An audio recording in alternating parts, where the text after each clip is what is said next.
भारतीय राष्ट्रीय छात्र संगठन ने आज संजय गांधी स्मृत शासकीय महाविद्यालय सीधी में अपनी 10 सूत्रीय विभिन्न मांगों को लेकर ज्ञापन सौंपा और सिस्टम के खिलाफ जमकर नारेबाजी भी की।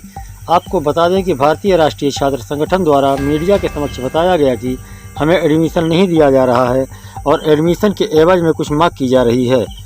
छात्र संगठन ने आरोप लगाया कि महाविद्यालय के प्राचार्य द्वारा हमें गोलमोल जवाब दिया जाता है और कहा जाता है कि आप सब जिला अध्यक्ष, सांसद, विधायक और शिक्षा मंत्री के पास जाइए, जबकि छात्रों द्वारा बताया गया कि संडे के दिन अनैतिक रूप से जो 45% के छात्र थे उन्हें एडमिशन दे दिया गया और हम लोग 60% से ऊपर के छात्र एडमिशन नहीं पा रहे हैं।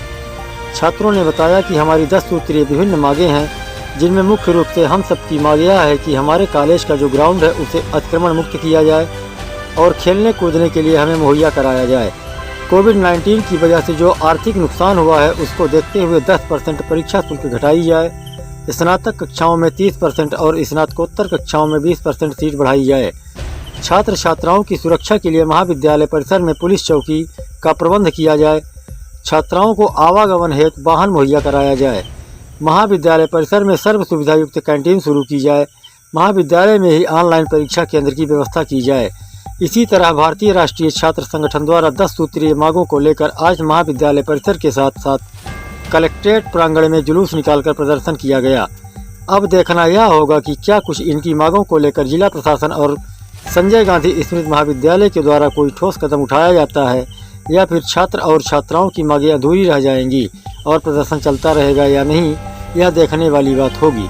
आप लोगों के द्वारा आज एक कॉलेज परिसर में नारेबाजी की गई, प्रदर्शन किया गया, क्या कुछ मामला है?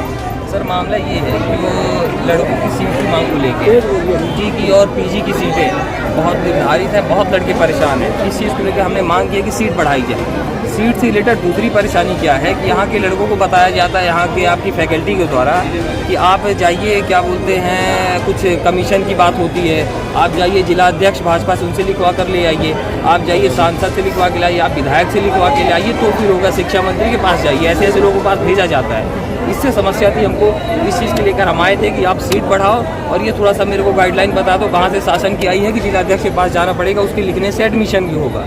क्योंकि जिला अध्यक्ष आजकल छोटी छोटी जगह हर जगह दिख रहे हैं, वो चाहे वो विश्वविद्यालय में दिखते हैं, महाविद्यालय में दिखते हैं, स्कूल में भी दिख रहे हैं, कुछ ज़्यादा ही दिख रहे हैं जहाँ नहीं दिखना चाहिए। मतलब संगठन के आदमी को नहीं दिखना चाहिए, इतना नहीं दिखना चाहिए किसी को। ये एक समस्या थी। दूसरी समस्या थी जो आपकी एडमिशन फीस है, वो एडमिशन फीस कुछ कम कर दी जाए। एग्ज़ाम फीस है, लड़के बहुत परेशान हैं, आर्थिक स्थिति ठीक नहीं है, उस फीस की कम करने के लिए मांग लेकर आए अपन। तीसरी मांग थी हमारी ये रिवैल्यूएशन रिटोटलिंग की फ़ीस को लेके।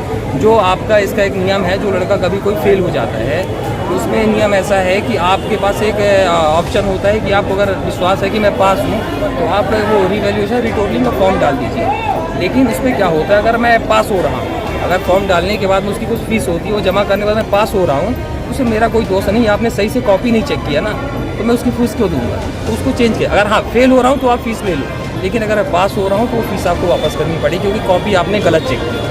ठीक है, ये मांगे। और महाविद्यालय से रिलेटेड कुछ मांगे, क्योंकि ग्राउंड नहीं है बच्चों के पास, उस ग्राउंड को पैक किया जाए, वहाँ सब्जी लगती है, वहाँ गाड़ी सीखी जाती है, इसके लिए थोड़ी ना है ग्राउंड को, वो ग्राउंड बनाया जाए और कुछ महाविद्यालय से रिलेटेड और विभिन्न समस्याएँ हैं।